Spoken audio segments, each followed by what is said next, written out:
Coucou, bonjour à tous et à toi qui me vois pour la première fois, je m'appelle Racheté.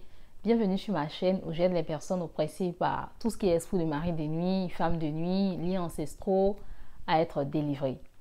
Pour la petite histoire, j'ai longtemps été oppressée par les esprits de mari de nuit et quand le Saint-Esprit m'a délivrée, il m'a dit comme ça que je t'ai délivré pour que tu aides beaucoup de personnes, d'où la raison de cette chaîne.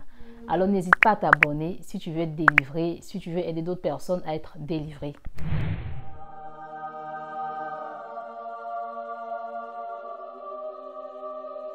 Comme vous le voyez dans le titre, aujourd'hui je vais vous expliquer l'histoire d'une dame.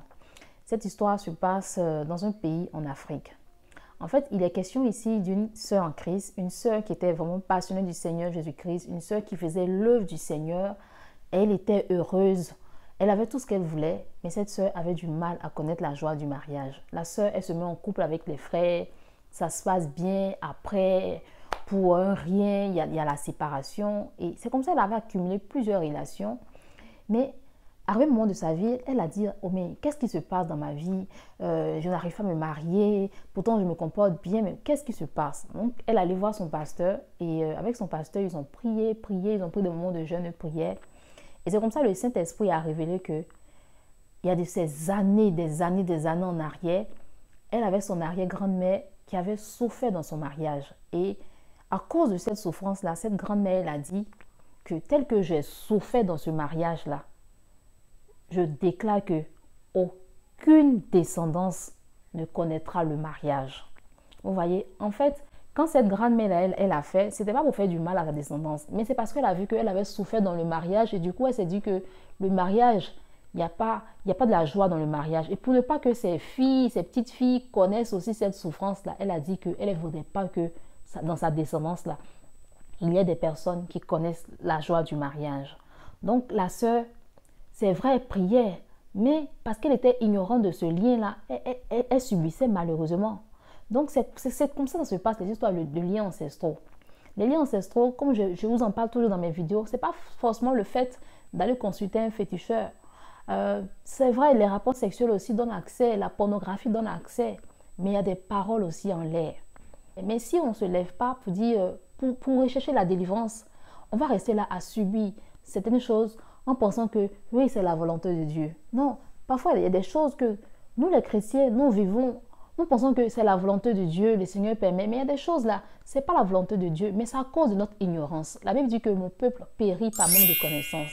Quand la Bible dit que mon peuple périt par manque de connaissance, ça ne veut pas dire forcément que tu n'es pas là à l'école, donc tu vas périr. Ça ne veut pas dire forcément que parce que, voilà, je ne sais pas, tu n'as pas de haut diplôme, tu n'as pas fait plein de formations, donc tu vas périr. Mais c'est tout ça. C'est tout ça. Donc, vous voyez comme les liens ancestraux, la sœur, si elle n'avait pas pris à cœur, si elle était restée là pour dire, ah, le temps de Dieu viendra, le temps de Dieu viendra, la sœur serait restée là jusqu'à 80 ans sans connaître la joie du mariage. Alors que Dieu, il était là, mais il voulait juste que la sœur prenne conscience, il voulait juste qu'elle lui demande, mais Seigneur, qu'est-ce qui se passe? Donc, vous aussi, mes frères et sœurs, vous qui verrez cette vidéo, vous vivez certaines choses, ne pensez pas que tout vient forcément de Dieu. Oui, c'est vrai, parfois certaines épreuves où les esprits nous convainquent que c'est lui qui permet pour faire éclater sa gloire dans nos vies. Mais il y a des choses aussi, on doit demander, mais Seigneur, pourquoi ça m'arrive? Qu'est-ce qui se passe? Donc, levez-vous. Levez-vous, posez des questions. Partout, quand vous rencontrez un membre de votre famille, même si on vous dit que ce membre de la famille, là, c'est un cousin éloigné, posez des questions. La Bible dit de rechercher la connaissance tous les jours. De rechercher la connaissance tous les jours. Donc, posez des questions. Même quand vous avez tout ce que vous voulez, le mariage, vous êtes libéré de l'esprit de mari des nuits, mais posez toujours des questions. Donc voilà, c'était juste une petite vidéo pour vous exhorter. Cette histoire, ça m'a tellement touchée. C'est vrai que j'écoute beaucoup d'histoires, je reçois plein de messages aussi, mais l'histoire de cette sœur, ça m'a tellement touchée que j'ai dit, bon, pourquoi on pas en parler avec d'autres personnes? Donc, les liens ancestraux, c'est ça. Parfois des paroles qu'on lance en l'air comme ça. Vous voyez, la grand-mère se dit, bon, tel que j'ai souffert, je ne voudrais pas que ma descendance souffre. Elle, c'était pour son bien, c'était pour le bien de sa descendance.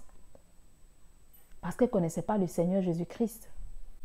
Voilà. C'était juste l'histoire que je voulais vous raconter. N'hésitez pas à me raconter d'autres histoires si vous en connaissez. Et restons concentrés, restons attachés au Seigneur Jésus-Christ. Que le Seigneur nous bénisse. À très bientôt.